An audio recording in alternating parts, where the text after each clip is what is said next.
All right, so let's talk about physical assessments and how to do, I'm going to give you a couple of options for really simple assessments that you can do on yourself. The key is that you're choosing something that's relevant to what you want to do, relevant to what your goals are, but also it's really easy to track.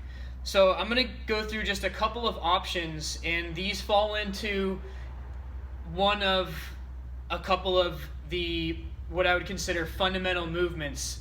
These are like movement concepts that I think most of us want to have some ability in, we want to improve upon. So the first one is, I'm just going to do a very simple balance test. And this is something, so all of these tests you want to do a before, and this is the pre-test. And then we're going to work on this for a period of time, and then we're going to reassess at the end. So the first one, I'm just going to stand on one leg. This is called a scale. Okay, so I'm going to stand on one leg. I'm going to kick the leg out in front of me. And then I'm going to kick the leg behind me and go and touch the toe. And then I'll repeat this, but I'll just do it 3 times. And on this one, I'm really looking at, first of all, can I even do it without touching the foot down? But then I can also look, if I can take a picture of this part of the motion and then this part of the motion, I can get even more data. I can look at my body angles and see especially how high I can kick the leg up and then how far I can kick the leg back. All right, now I'm going to do one that's more of a test of power. I wouldn't say this is recommended for everybody, but if you're generally younger and you're accustomed to doing some plyometrics, this is a great simple test. It's a broad jump test. So I'm basically going to come to a line, and then I'm going to just jump out as far as I can. I have to stick the landing though. The heels have to stick down.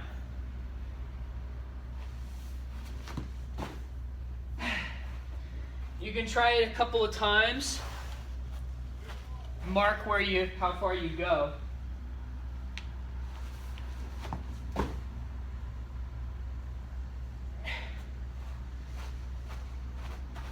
Try one more time.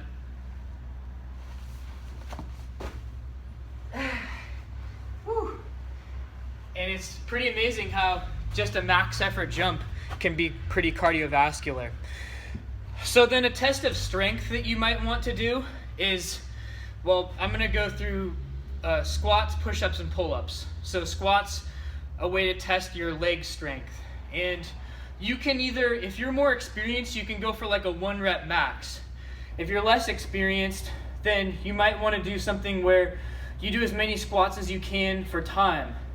But most importantly, if you're less experienced, you want to look at the angle of your body. Let's see if you can increase your range of motion with the squat over a period of time.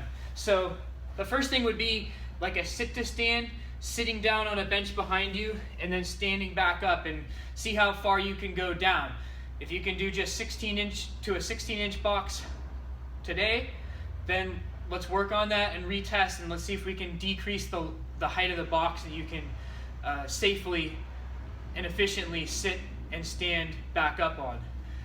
From there, you're doing body weight squats, and you want to see if you can do full range of motion where the crease of the hip goes below the knee. You can keep the heels down, you can rotate the knees outward, and you can keep your torso in a neutral spinal alignment.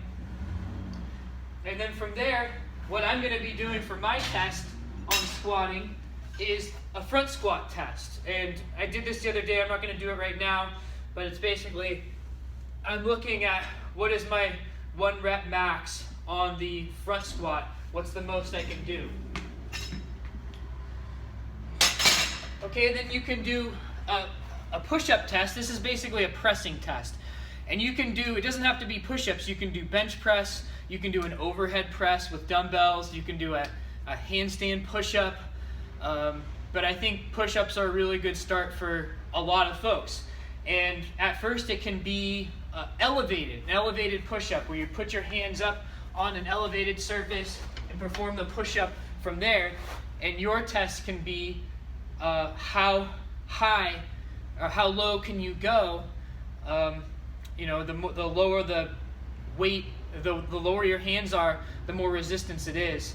So if you can do one full push-up to 25 inches at the start, and then at the finish you can go down to 20 inches and do a full push-up, then that's definitely progress.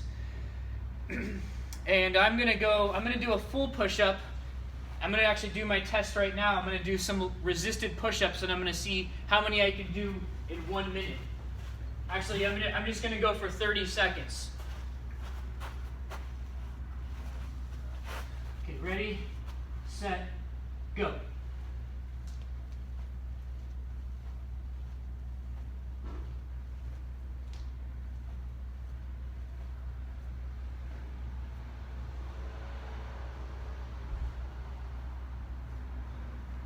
Uh-oh, it's getting tiring.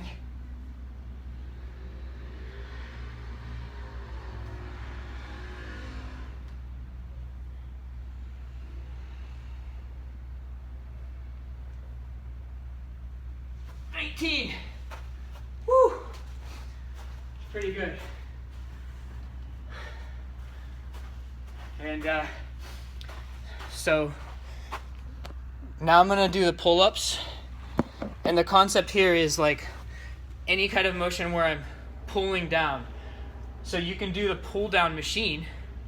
That would be a great place to start. And maybe you pick a number of reps, like 10 reps, and what weight can you complete 10 reps with good body mechanics. And then you work on that and you go from there. You can work your way up to doing pull-ups, or if you have an assisted pull-up machine, you can use this. And you just want to standardize at whatever level of assistance or resistance you use at the beginning, you retest it at the end, and let's see if you can get more reps at the beginning as compared to the end. So I'm going to do a weighted pull-up, see how many I can get.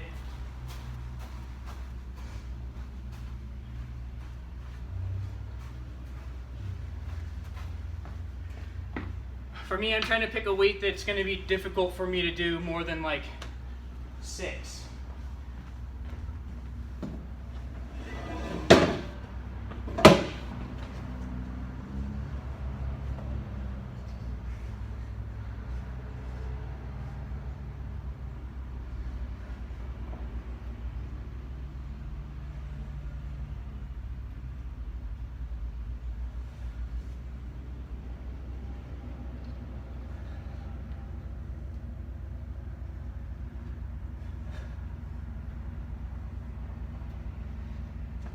Okay, that was perfect.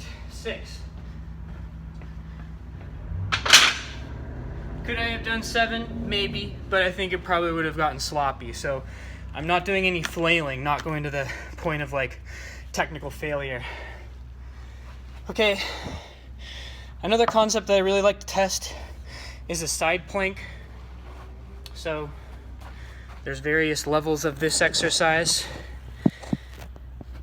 I'll show you all of them, and the reason I like it is because it's working like your lateral stability, it's working your shoulder stability and your hip stability. So I think it's a really good one. And on this one, we're just looking at, can you keep your spine in a neutral position and in line? Can you keep your shoulders back and down? And can you extend through the hips and keep the hips forward? So at the lowest level, it's just with the hip on the ground. From there, you can elevate the hip, keeping the lower leg on the ground. From there, extend the knees, and then from there, you can lift the leg. And you can just hold this for a given number of time interval. I'm gonna do 15 seconds.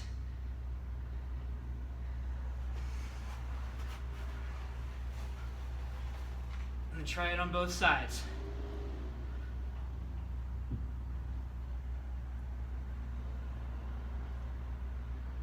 Try to have perfect posture.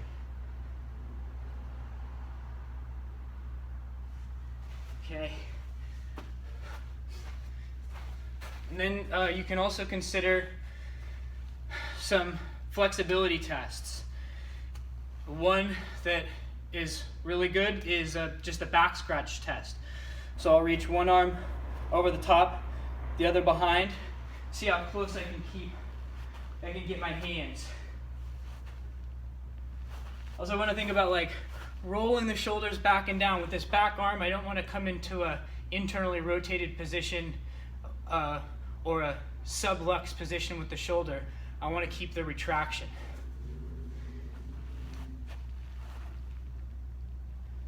This is definitely one that I want to work on because this is too tight. So we'll see. I'm going to work on it. We'll see if I get a little bit more range of motion at the end. And then another flexibility one is a body bridge that I'm trying to work on. And this can start with just the head down, hips bridged up, and you can look at this range of motion. If you're here at the beginning and you can get here at the end, that's definitely improvement. That's definitely signifying you've loosened up your hips and you strengthen your glutes. From there, it can be hands behind, lifting the hips up, and again, you can look at the range of motion that you're getting at the shoulders and at the hips. And then the other style is hands down behind, body bridging up. And if I can tighten up this arc, that will, it's a good indicator for shoulder mobility and hip mobility. All right, whew. I'm going through this pretty fast.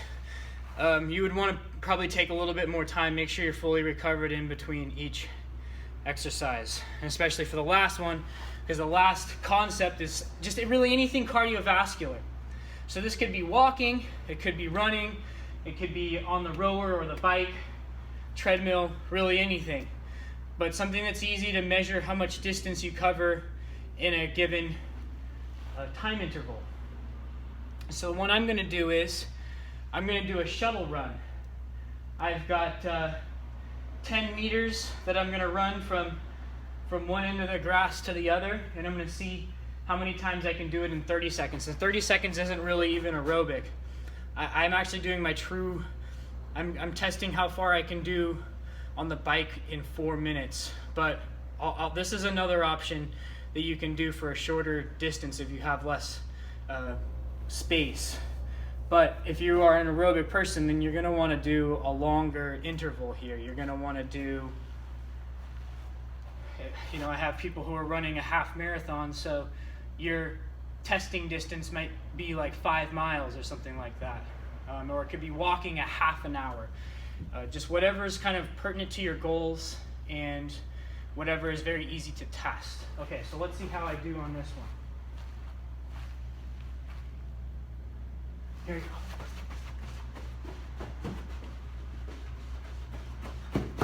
1.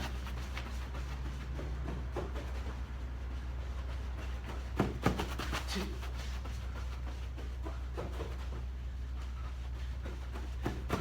3.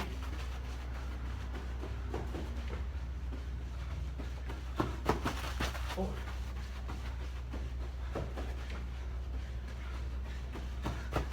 5. Whew. 5 and 5.1.